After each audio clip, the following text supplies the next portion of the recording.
ಬೇಲೂರು ತಾಲೂಕಿನ ಮಲೆನಾಡು ಭಾಗದಲ್ಲಿ ಬೀಡು ಬಿಟ್ಟು ಬೆಳೆ ನಾಶಪಡಿಸಿ ಮನುಷ್ಯರ ಮೇಲೆ ದಾಳಿಗೆ ಮುಂದಾಗ್ತಾ ಇರೋ ಕಾಡಾನೆಗಳ ಸಮಸ್ಯೆಗೆ ಶಾಶ್ವತ ಪರಿಹಾರ ಕಲ್ಪಿಸುವಂತೆ ಆಗ್ರಹಿಸಿ ರೈತರು ಸರ್ಕಾರ ಹಾಗೂ ಅಧಿಕಾರಿಗಳ ವಿರುದ್ಧ ಆಕ್ರೋಶ ವ್ಯಕ್ತಪಡಿಸಿ ಕೋಗೋಡು ಗ್ರಾಮದಲ್ಲಿ ಕೋಗೋಡು ಚೀಕನಹಳ್ಳಿ ರಸ್ತೆ ತಡೆದು ಪ್ರತಿಭಟಿಸಿದರು. ಇದೇ ಸಂದರ್ಭದಲ್ಲಿ ಕಾಫಿ ಬೆಳೆಗಾರರ ಸಂಘದ ಜಿಲ್ಲಾ ನಿರ್ದೇಶಕ ಕೋಗೋಡು ಸಂತೋಷ್ ಮಾತನಾಡಿ, ನಮ್ಮ ಅರೇಹಳ್ಳಿ ಹೋಬಳಿಯ ಭಾಗದಲ್ಲಿ 100ಕ್ಕೂ ಹೆಚ್ಚು ಕಾಡಾನೆಗಳಿದ್ದು ಅವುಗಳಿಂದ ನೂರಾರು ಎಕರೆಯಲ್ಲಿ ಬೆಳೆ ನಾಶವಾಗ್ತಾ ಇದೆ. ಜೊತೆಗೆ ಸಾಕಷ್ಟು ಜನರು ಬಲಿಯಾಗ್ತಿದ್ದಾರೆ.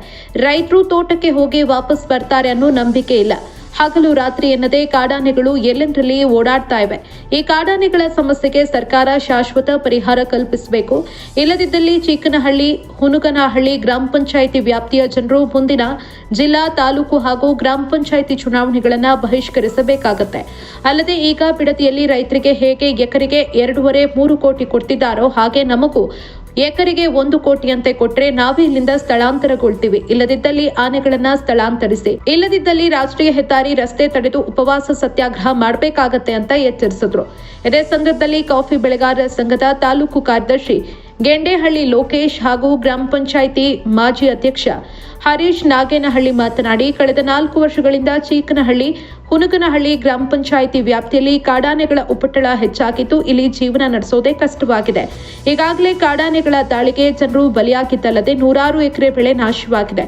ಆದ್ರಿಂದ ಸರ್ಕಾರಕ್ಕೆ 8 ದಿನದ ಗಡುವು ನೀಡ್ತಾ ಇದ್ದೀವಿ. ಅಷ್ಟರೊಳಗೆ ಕಾಡಾನೆಗಳನ್ನ ಶಾಶ್ವತವಾಗಿ ಇಲ್ಲಿಂದ ಓಡಿಸಬೇಕು. ಇಲ್ಲದಿದ್ದಲ್ಲಿ ಹೆದ್ದಾರಿ ರಸ್ತೆ ತಡೆದು ಪ್ರತಿಭಟಿಸಿ ಉಗ್ರ ಹೋರಾಟಕ್ಕೆ ಮುಂದಾಗಬೇಕಾಗತ್ತೆ ಅಂತ ಎಚ್ಚರಿಸಿದ್ರು. ಈಗ ಹಿಂದೆ ಯಾವ ಮರಿ ಹಾಕ್ಲೇ ಇದಾವೆ ಇಲ್ಲೇ ವರ್ಷ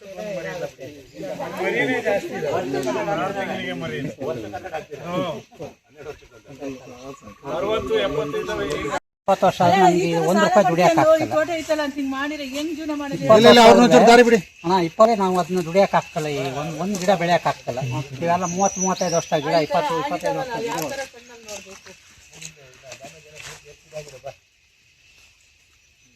ಬನ್ನಿ ಆಚಾರ ಎಲ್ಲ ಈ ಕಡೆ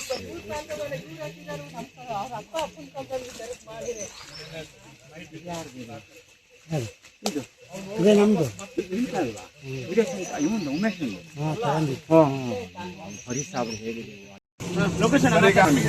ಅಧಿಕಾರಿಗಳು ಏನು ಮಾಡ್ತಾ ಇದ್ದಾರೆ? ಕೋಗೋಡ್ನಲ್ಲಿ ಮೊನ್ನೆ 1 ಎಕರೆ, ಕುಂಬಾರಳ್ಳಿ, ಕೋಗೋಡು, ಚೀಕ್ನಳ್ಳಿ ಅಂತ ನಷ್ಟ ಆಗಿದೆಯಲ್ಲ, ಇವ್ರು ಎಷ್ಟು ಪರಿಹಾರ ಕೊಡ್ತಾರೆ? ಏನ್ ಮಾಡ್ತಿದ್ದಾರೆ ಇವರು ಅಧಿಕಾರಿಗಳು? ಆನೆಗಳನ್ನು ಸಾಕಕ್ಕೆ 140 ಜನ ಬಿಟ್ಟಿದಾರಲ್ಲ ಹಾಸನ ಜಿಲ್ಲೆಯಲ್ಲಿ, ಆನೆಗಳನ್ನು ಸಾಕಕ್ಕೆ ಬಿಟ್ಟಿದಾರ ಅಲ್ವಾ? ಆನೆಗಳನ್ನು ರಕ್ಷಣೆ, ಇದು ರೈತರನ್ನ ರಕ್ಷಣೆ ಮಾಡಕ್ ಬಿಟ್ಟಿದ್ದಾರೆ ಇವರು ಇಡಿಎಫ್ನವ್ರನ್ನ. ಯಾವ್ದಕ್ಕೂ ಪ್ರಯೋಜನ ಇಲ್ವಲ್ಲ ಇವ್ರು ಇಡಿಎಫ್ನವರು? ಏನ್ ಮಾಡ್ತಿದ್ದಾರೆ ಇವರು? 140 ಜನ. ಸರ್ಕಾರ ಅವ್ರಿಗೆ ಸಂಬಳ ಕೊಡ್ತಿಲ್ವಾ? 18ರಿಂದ 20,000 ರೂಪಾಯಿ ಪ್ರತಿ ತಿಂಗಳು. ಬರೀ ರೋಡಲ್ಲಿ ಓಡಾಡ್ತಾರೆ ಹೊರತು ಆನೆಗಳು ನಮಗೆ ಅನೌನ್ಸ್ ಮಾಡ್ಕೊಂಡು ಹೋಗ್ತಾರೆ, ರೈತರ ಎಚ್ಚರಿಕೆಯಿಂದ ಇರಿ ಅಂತ. ತೋಟ ಹಾಳಾಗ್ತಿದೆ ಅಂತೇಳಿ ಯೋಚನೆ ಮಾಡೋದಿಲ್ಲ ಅವರು, ಯಾರು ಇಡಿಎಫ್ನವರು. ಇದ್ರ ಬಗ್ಗೆ ಗಮನ ಹರಿಸಕ್ಕೆ ಇವ್ರಿಗೆ ಯೋಗ್ಯತೆ ಇಲ್ಲ. ಇವರಿಗೆ ಸರ್ಕಾರದವರಿಗೆ ಏನ್ ಮಾಡ್ತಿದ್ದಾರೆ? ಎಷ್ಟೊಂದು ಹೋರಾಟ ಮಾಡೋಣ. ನೋಡ್ರಿ, ಮೊನ್ನೆ ನಾಶ ಆಯ್ತು, ಅವನಿಗೆ ಈಗ 5 ಲಕ್ಷ ರೂಪಾಯಿ ನಷ್ಟ ಆಗಿದೆ. ಪಾಪ ಬಡಪಾಯಿಗೆ 1 ಎಕರೆ 2 ಎಕರೆ ನಾಶ ಆಗಿದೆ. ಇದು ಸರ್ಕಾರ ಕೊಡ್ತದೇನ್ರಿ? ಇವ್ರ ಅಧಿಕಾರಿಗಳು ಎಲ್ಲಿದ್ದಾರೆ? ಏನ್ ಮಾಡ್ತಿದ್ದಾರೆ? ಕೇಳಿದ್ರೆ 4,000 5,000 ಕೊಡ್ತಾರೆ. ಅದಕ್ಕೆ 100 ಸರಿ ಅಲಿಬೇಕು. ಆ 4,000ಕ್ಕೆ 10 ಸರಿ ಅಲ್ದ್ರೆ ಅವನು ಅಮೌಂಟ್ ಅಲ್ಲಿ ಖರ್ಚಾಗೋಯ್ತು.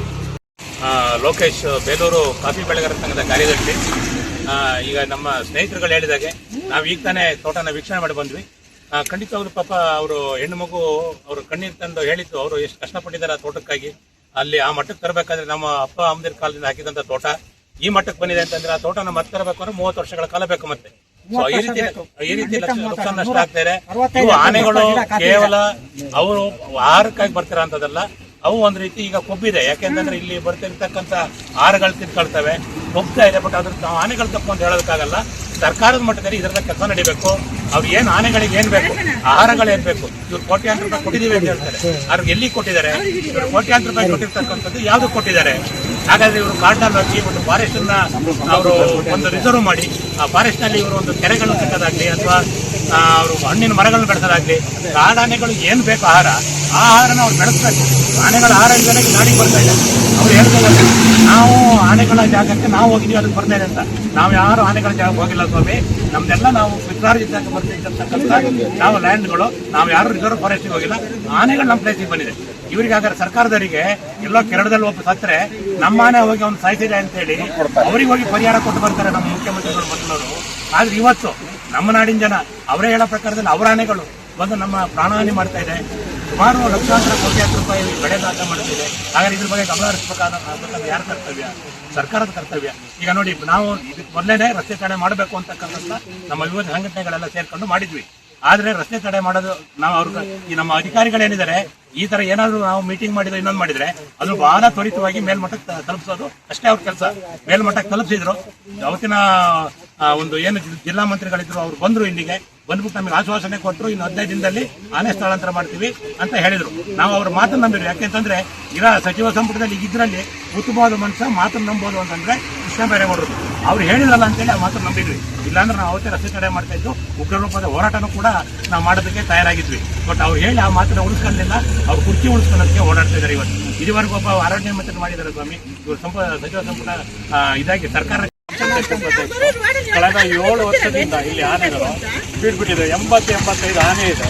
ಲಾಸ್ಟ್ ಇಯರ್ 1 ವರ್ಷದಿಂದ ನಾವು ಒಬ್ಬರನ್ನ ನಮ್ಮೂರನ್ನೇ ಕಳ್ಕೊಂಡಿದ್ವಿ.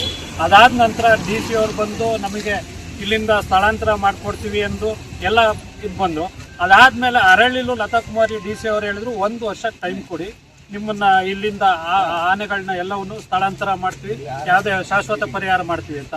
ಅದು ಹೇಳಿಕೆ ಮಾತ್ರ ಕೊಟ್ಟೋಗಿದ್ದು ಬಿಟ್ಟರೆ ಇಲ್ಲಿವರೆಗೂ ಯಾವುದೇ ರೀತಿ ಕಾರ್ಯರೂಪಕ್ಕೆ ಬಂದಿಲ್ಲ.